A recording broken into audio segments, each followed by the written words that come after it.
وعلى آله الأتقياء وأصحابه الأصفياء. أما بعد فأعوذ بالله من الشيطان الرجيم. بسم الله الرحمن الرحيم. إنما حرم عليكم الميتة والدم ولحم الخنزير وما أهل به لغير الله فمن اضطر غير باغ ولا عاد فلا إثم عليه إن الله غفور رحيم. صدق الله العظيم.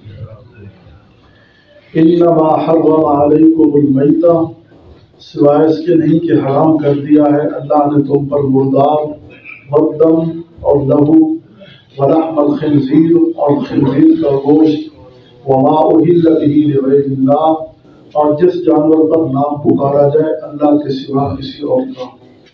فمن اضطر، بس جو کوئی بے اختیار ہو جائے، مجبور ہو جائے، بھوک سے مرنے لگے، غیر باغ، نہ تو نافرمانی کرے، ولا عاد اور نہ زیادتی کرے، فلا اسم علیہ، اس پر کچھ گناہ نہیں، ان اللہ غفور رحیم، کیونکہ اللہ بخشنے والا مہربان ہے.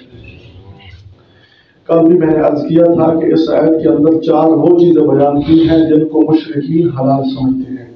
ان کے علاوہ بھی بعض چیزیں ایسی ہیں جو حرام ہیں، لیکن یہ مشرکین کی وجہ سے اللہ تعالیٰ نے 4 چیزوں کو مخصوص فرمایا ہے. 3 کی وضاحت کل کر دی تھی. ایک مردہ جانور جو خود مر جائے، گلا گھونٹنے سے مر جائے، لڑک کر مر جائے، یا اس کو کوئی چوٹ لگے اس وجہ سے مر جائے. اور دوسرا خون، لہو، بہنے والا خون، اس سے تلی اور کلیجی وغیرہ یہ مستثنا ہو گئی. تلی بھی حلال ہے، کلیجی بھی حلال ہے کیونکہ یہ بہنے والے نہیں.